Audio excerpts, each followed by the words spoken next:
Technical difficulties. All righty, thank you, everybody. Apologize for the late start. We had some technical issues that we got worked out. So thank you, everybody, for getting those bugs worked out. I'd like to go ahead and call to order the special session of the Auburn City Council meeting for November 8th, 2021. We're starting a little early at 4:10 p.m. Meeting's called to order. Amy, would you please call roll? Sure. Councilmember Berlant, Here. Amara, Present. Riddell Harris, Here. Bowden Calvillo, Here. and Mayor Spokley. Here. Next up is our Pledge of Allegiance. If everybody would please stand and join me for the Pledge of Allegiance.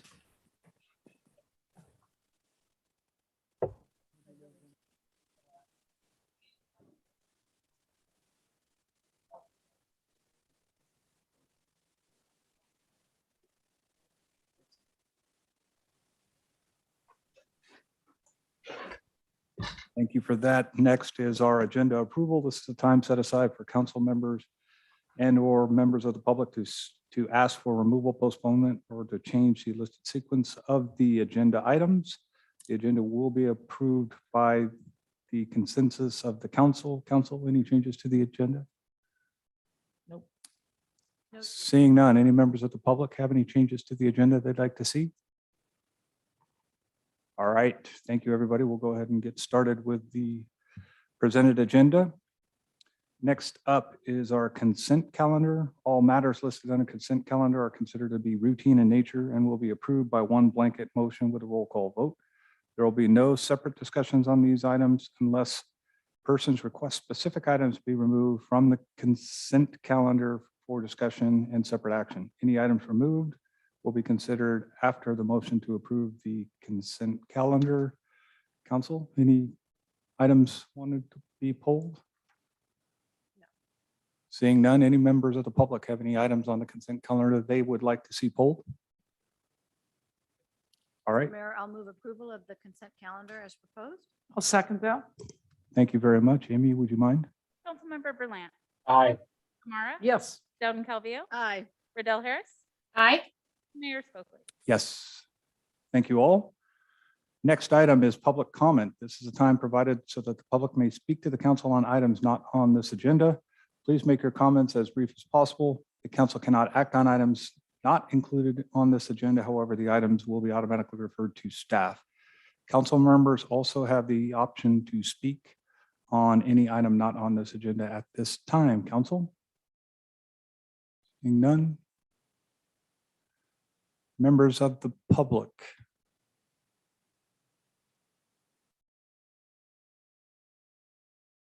Good afternoon, Mr. Holmes. Yes, and a very pleasant afternoon to you. I don't want to keep you from your big deal in Rockland, so I'm going to make this as short as possible, but I've got a couple things I wanted to mention. Number one, I think we all agreed Auburn is a historic city, and we are lucky to have an Auburn Symphony, which is world-class. And last night at the State Theater, the Auburn Winds did a wonderful concert. And they do this just collecting money. The Auburn Winds collected money from the audience to help pay for their expenses. Secondly, I wanted to make you aware that on the 10th of December, we will be celebrating or commemorating 50 years since the Bernhardt complex began raising money to preserve that particular building. And as you may know, that property is on the National Register of Historic Places. So I want to make sure that members of the City Council are aware that they are invited to that. It'll be around 4 o'clock in the afternoon on the 10th of December, weather cooperating, but nevertheless. And I had a question, maybe this is more for staff, that about, I see flags flying at half-staff at various places in the city flags, and there's no real explanation as to why. I would suggest that maybe usually it's for a first responder who's been killed in action or something of that nature. But it would be nice to have something on the city website to identify why the flags are at half-staff and for how long. Finally, I wanted to mention that the Historic Design Review Commission has a number of items that have been presented to staff, and we have not had a scheduled meeting of the Historic Design Review Commission since this past May, so it's been about 6 months. There was no meeting in 2020 of the Historic Design Review Commission. And the last one that I could find up until May of this year was in September of 2019. Now, there are a number of issues that have been presented to staff that I think require a scheduled meeting of the Historic Design Review Commission, and would suggest that you urge that on staff. Thank you. Thank you, Mr. Holmes. Any other members of the public or staff that want to speak to the council tonight? All right, seeing none, I'm going to go ahead and close public comment and bring up our first council business item. It's the introduction and first reading of an ordinance adding chapter 54 to title 5 of the Auburn Municipal Code regarding mandatory organic waste disposal and related requirements under Senate Bill 1383 and Senate Bill 1383. I think there might be a typo there. Regulations. It's the legislation and then the regulations promulgated pursuant to the legislation. That's okay.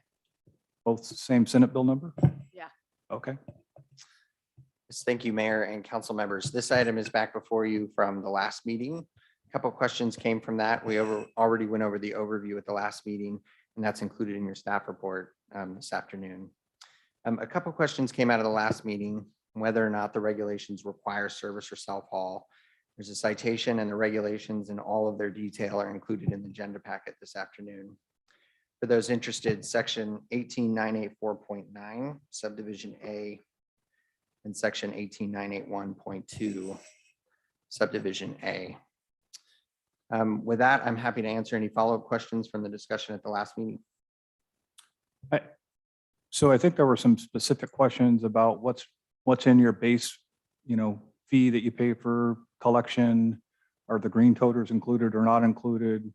We all got answers from those. So thank you, John, for getting answers back to us. Do we want to maybe summarize those real quick just for everybody who might be listening?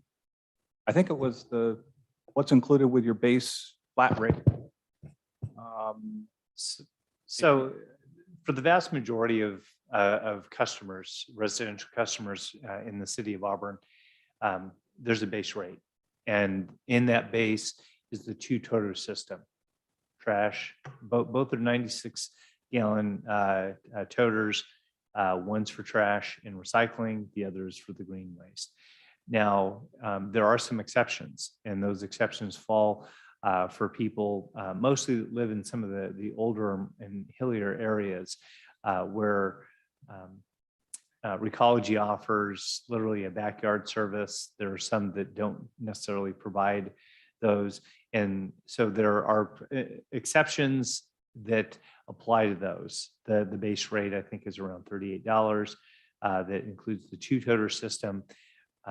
If you do not get the green waste, there's a discounting, but then there are other charges. So bottom line for, let's just say 95% of the customers in Auburn, it's a base that includes both of the things, no exceptions.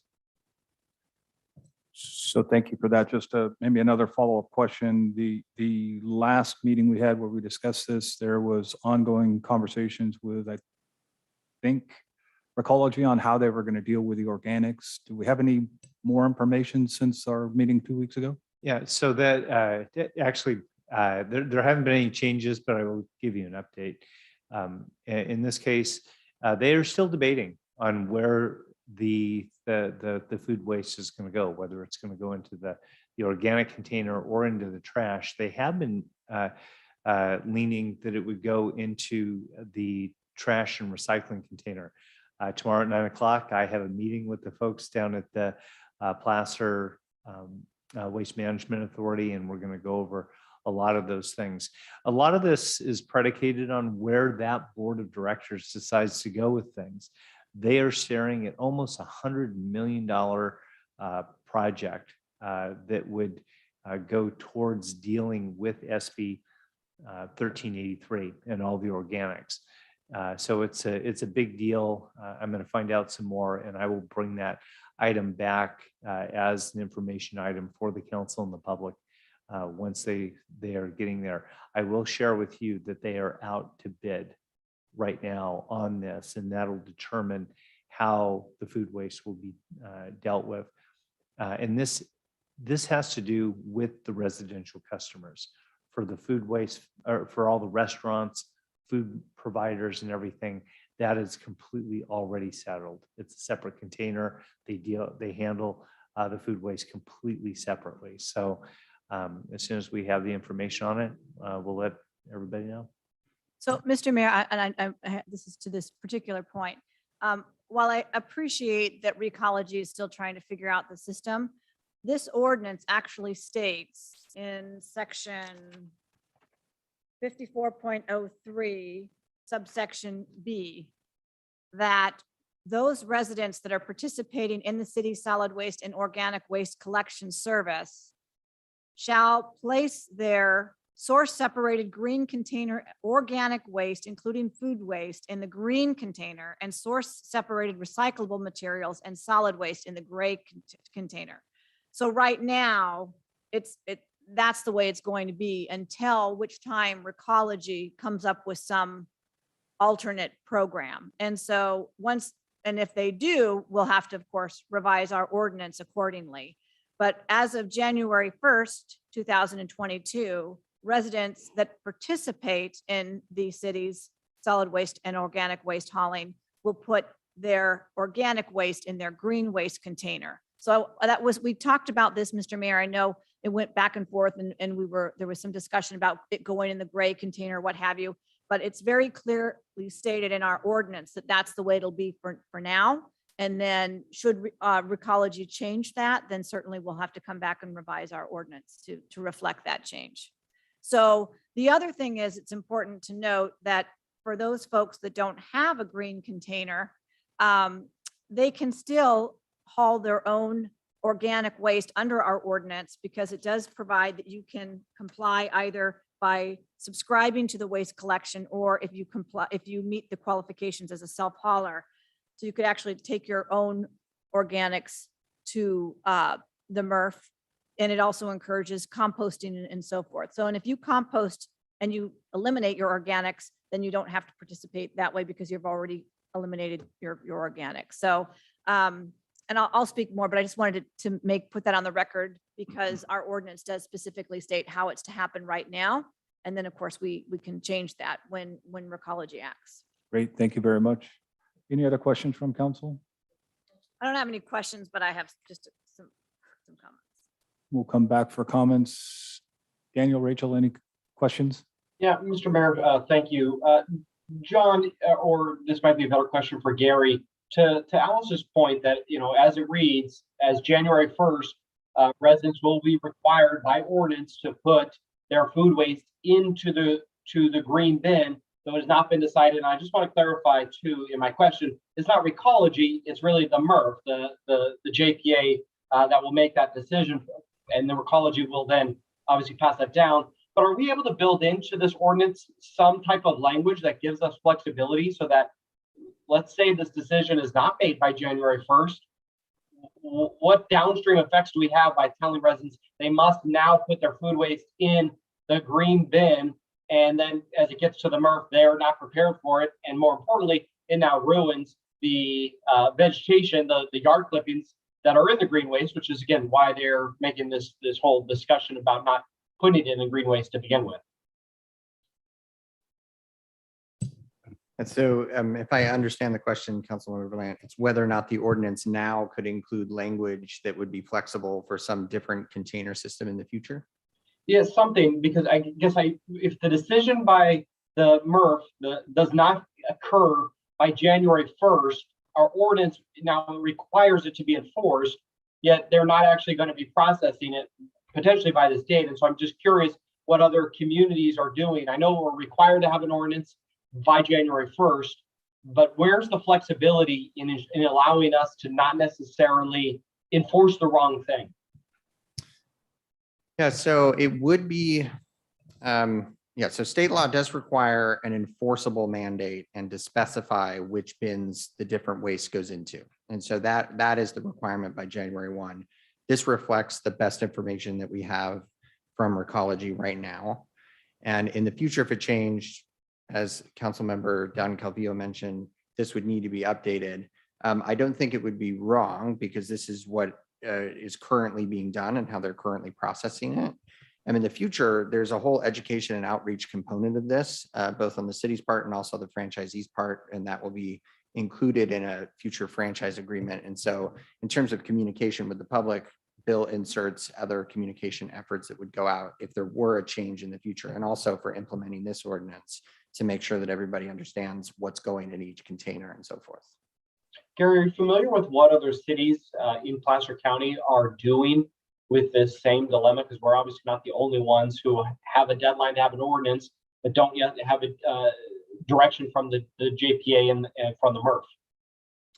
You know, I'm not sure if other jurisdictions are implementing a 3-container or 2-container, and Councilmember Riddell Harris might be able to answer that question, at least for one other jurisdiction, but certainly other cities in the state of California are doing 3 instead of 2.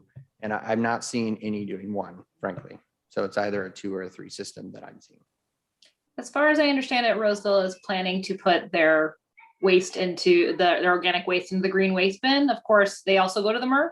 So if that changed, they would have to change as well. But I'm pretty sure that they decided that several months ago. I'm not exactly sure. I know that they've been talking about it for a year and been coming up with plans on how to make that happen. So I'm fairly sure that that's their plan now. And then of course, if things change at the MRF, then everyone who deals with the MRF would have to change their plans. But you know, that's how it works with regulations, right? Councilwoman Don Calvillo. And it's my understanding, Gary, you ran this ordinance by Recology. And so they've taken a look at this and they didn't have any concerns with regards to this. So Councilman Berlant, I think that Auburn Recology is on the same lines here, that they're pursuing the green bin as the appropriate receptacle for the organic waste. And I'm sure that they're working with the MRF on that. And to that end, I've spoken about this before, but during my first tenure on the council, there was actually a JPA or a task force, it might have been, but there was an entity that was established for the purposes of all cities and counties in Placer County that met on a quarterly basis just to get updated on issues at the MRF and recycling and all the other issues. And somehow that went away.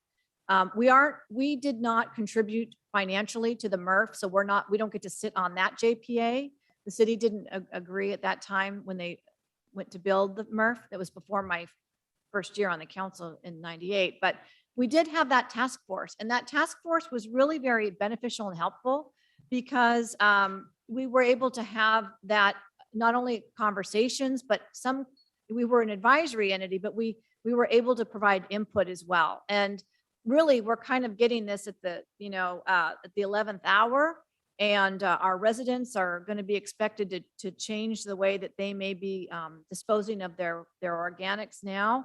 And it's November now. So, but if we had some kind of task force like this, it would be great. We probably would have been able to start these conversations much earlier and maybe even involve the public in that process. So I think it would behoove us to see what we can do. And the best place to bring this up is at the dinner like tonight with the Placer County City County dinner, and see if there's any interest in reinstituting that task force, because there's a lot that will be coming down the pipeline with regards to this organic waste. And I mean, as our city manager told us, it's the biggest deal since AB 939, with regards to recycling and waste diversion and so forth. So, I hope that we can do that at some point. But to your point, Councilman Berlant, I think that the MRF and Auburn Recology are on the same page with regards to this, and they're looking to have this either in the green waste or in a third container if they do move in that direction.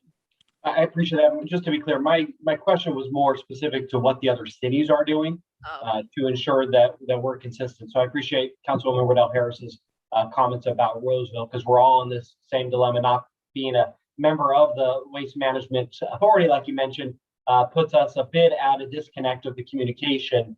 But because of the justifications that I heard of why they're considering not putting in the green waste, I wanted to ensure that somehow we don't accidentally require something that in 2 months we're going to shift, and then have to also shift people's education to say, well, we told you to do the gray, but now we need you to do we told you to do the green. Now we need to tell you to do it in the gray. And so your compliance numbers, I just would have to assume, would be negative. I'm getting into comments, which I'll hold till then, but that answered my question, that we don't know. But I would look forward to those of you attending the dinner tonight, since everybody else that will be there are members of the Waste Management Authority. And so maybe you'll be able to garner a little bit more information for us. Councilmember Berlant, I do know that Roseville has already started doing outreach for the last several months to their residents, and has been doing social media campaigns and things like that. So I don't think we would be ahead of anything. I think everyone would have to shift. So I think you're right that we're going to be just in line with everyone else right now. All right. Hearing nothing else from the council, we'll go ahead and open up to public comment. Do we have any members of the public that would like to speak on this item? Seeing none, we'll close public comment and bring it back to the council for comments. Yes, and I thank you very much, Mr. Mayor. And I'd like to thank staff for bringing this back. Gary, thank you very much for providing the copy of the regulations, even though they say proposed. I did get confirmation from Gary that these were actually the regulations that were officially adopted. I was just trying to get a copy for printout. So I appreciate that very much. And again, my initial question and concern with regards to our ordinance was whether or not we were required to require our residents to participate. And indeed, the regulations, as we have read, say that organic waste generators, which includes single-family residents and multi-family residents also, are required to subscribe to or comply with the requirements of organic waste collection services provided by the city, or self-hauling organic waste in a manner that complies with the requirements of the regulations and the statute. And our ordinance does reflect that. It does specifically state that our single-family organic waste generators are required to either comply with our solid waste and organic waste collection services, or they can meet the self-hauler requirements of section 5409 of our ordinance. So they can either subscribe to the services or self-haul. And I do appreciate that. So there is an option for folks. And so I appreciate the information as well. It'll be interesting to see, we really will need to work closely with Auburn Recology to further define. This ordinance is just, it talks about inspections and business owners, or excuse me, landlords are required to conduct inspections of green waste collection. There's a lot of education that's going to have to happen. And so I look forward to getting a report from our city manager. He mentioned that he's meeting with them, and I really want to know what they're doing or what they're proposing to do with regards to education. It is November, and there's a lot that needs to happen as far as ensuring that folks understand what's to be expected. The other aspect is that this ordinance doesn't just deal with organic waste. It also includes procurement requirements for our city, that we're going to be required to have 30% fiber weight post-consumer paper products and so forth, which I'm sure we're probably doing already anyway to some extent. But there are model water efficient landscaping ordinance requirements that property owners are going to have to comply with is when they're either putting in new landscaping or if they are renovating old landscaping. So there's new requirements with regards to mulch and things of that nature. So this is a multi-pronged approach with regards to various aspects of environmental protection, diversion of waste stream, and then also water efficiency. So a lot of work. We have a lot of work ahead of us with regards to education. But I do thank you very much for bringing that information forward. So at least I know what the law is requiring, and you're right, we are required to do this. So. Great, thank you. Vice Mayor Morrow. Yes, thank you very much. And yes, I'm satisfied with legal's analysis of this and how we are in compliance. I also want to say that the Sustainability Committee has our very own committee is going to meet with Tisha Gill, Recology. They're on it. They're very aware of this, and they're working on education and outreach. And so I'm very, very satisfied with your answers. Thank you very much. I'm really happy to hear that, Councilwoman Amara. I'm very happy to hear the Sustainability Committee is on board and getting involved, because there's another aspect to this, which is that the city is going to be required to not only will all this organics go to the MRF, but then we have to bring our pro rata share of those organics back to the city for distribution or what. So it's key to have. You can have mine. I mean, but that's another piece of this whole thing. And so I think that it's key to get the Sustainability Committee on board, because I think that the city's really going to need its help on that end of it in particular. So thank you. Councilwoman Riddell Harris or Councilmember Lant, any other comments? Yeah, Ms. Rao, I'll just note, I too am in support of it. Appreciate the research that Gary, you have done, and John. This is a little bit of a chicken and an egg issue, and that sometimes the state gives to us more than not. And so, again, it's a little hard to plan, but as I noted, we're not the only ones, in this position. I would note in my research in preparation for tonight, I did find that in the meetings for the Waste Management Authority, they did note in their last meeting that they would be bringing back to the board on November 18th a recommendation on which operator the authority is going to use to do the separation. So today's November 8th, that's 10 days away. So we may hear something sooner than later that kind of notes this. And I would note as well that in the staff report, they did make it clear that they would continue to provide service for participating agencies regardless of their collection methods. My only concern, and not to talk trash, is I hate to tell residents they need to do one thing and then turn around and ask for a new behavior change, which is in the opposite direction. And I think that was just going to complicate this a bit. But as was mentioned, we are not the only city having to deal with this, and we'll have to pivot accordingly. And so appreciate John and Gary staying on top of it and communicating whatever direction. And I think it would behoove us to have city staff attend the Waste Management Authority JPA meeting on the 18th so that we can get a head start to determine what we need to do, because I would advocate that as soon as they know if we need to shift our ordinance, we do that as quickly as possible so that there's as little overlap on January 1st when this goes into effect as possible. So with that, Mr. Mayor, thank you very much. Thank you. I'll go ahead and entertain a motion. Mr. Mayor, I will introduce by title only and waive first reading of an ordinance amending Title 5 of the Auburn Municipal Code to add Chapter 54 so that the city may comply with SB 1383 requirements regarding mandatory organic waste recycling. I'll second that. All right, Amy, would you please call roll? Councilmember Berlant. Aye. Amara. Yes. Dowden Calvillo. Aye. Riddell Harris. Aye. And Mayor Spokely. Yes. All righty, next up, reports. John, anything for the city manager's report? Mayor and Council, really quick, actually, I'll ask Amber Carroll. Amber, why don't you come on up to the front of the room here? I'd like to introduce to the council and anybody watching on TV, go ahead and stand over there. Perfect.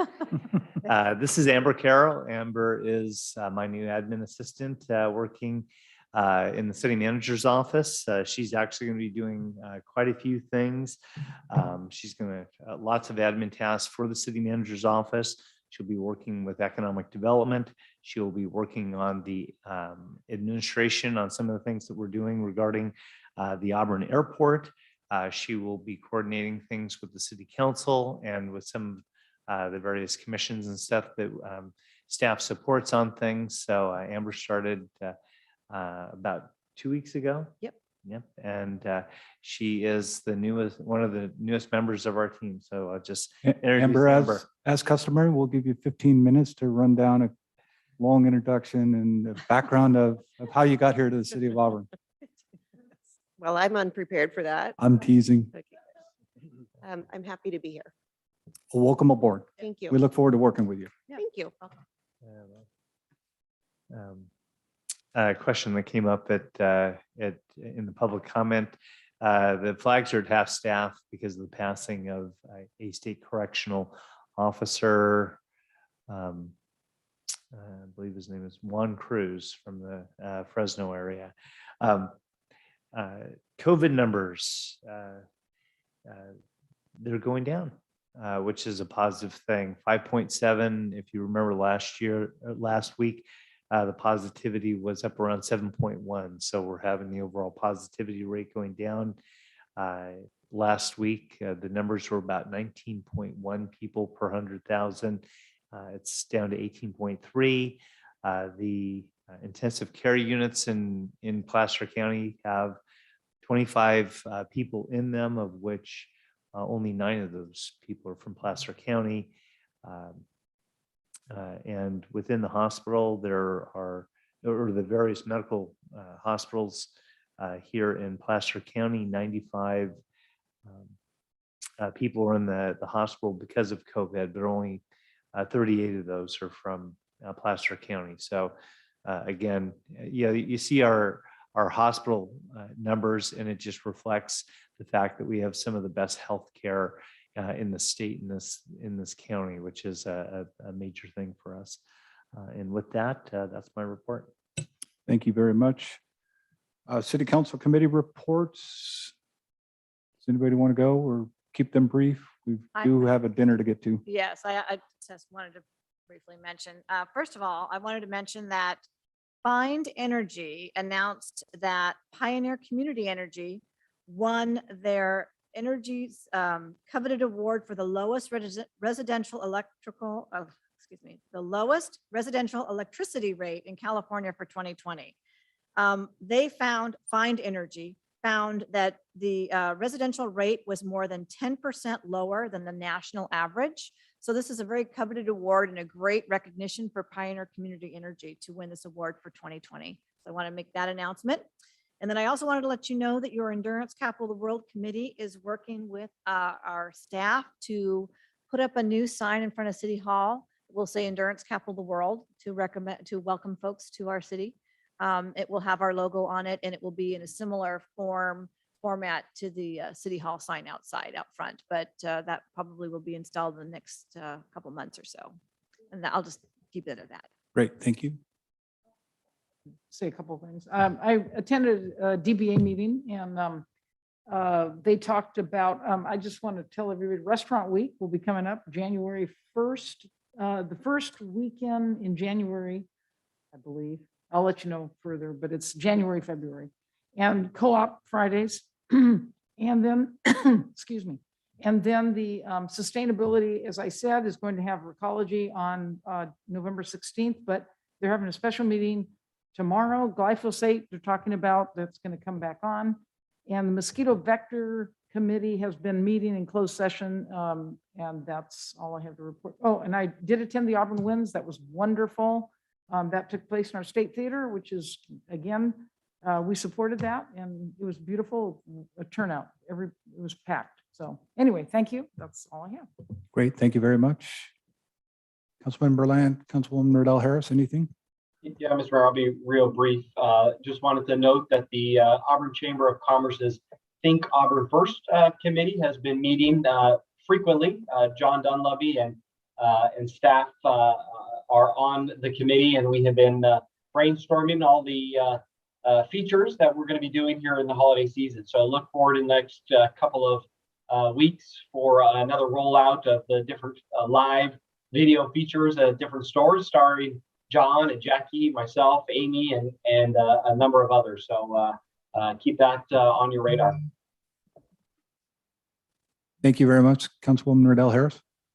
Just real quick, I wasn't able to attend the Arts Commission meeting because council member Dowden Calvillo and I were at the Auburn Police Department's awards and recognition ceremony.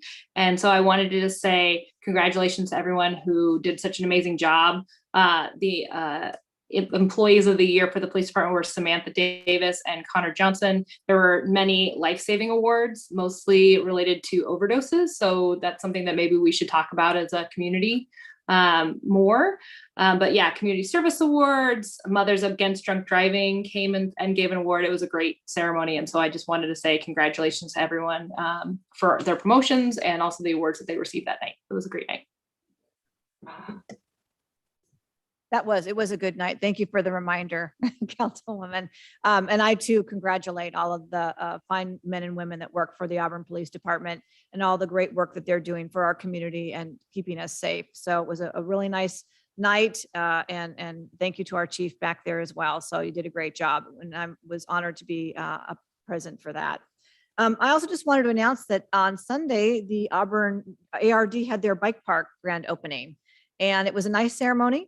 Lots of kids out there riding bikes, and it's really impressive that the work they've done out there. And I applauded their work with all the stakeholders, because there are many with regards to the bike park, working with them to try to address all of their concerns and the neighborhoods, the equestrian users, and so forth. So, but a great celebration for all, and looks like a lot of kids are going to enjoy that park. So. And word Thank you. has it, along with that street is going to be paved tomorrow. Yes, see. that perhaps was the highlight, was that the Bureau of Reclamation announced that they will be paving that section of, is it Maidu, or what is it? What's the street? It's Maidu, it's still Maidu. That's horrific. So that is great news. Absolutely. Thank you, Mr. Mayor. Thank you all. I appreciate it. I do have reports, but I'll hold those for next week. Meeting is adjourned. Have a good evening, everybody. Good night.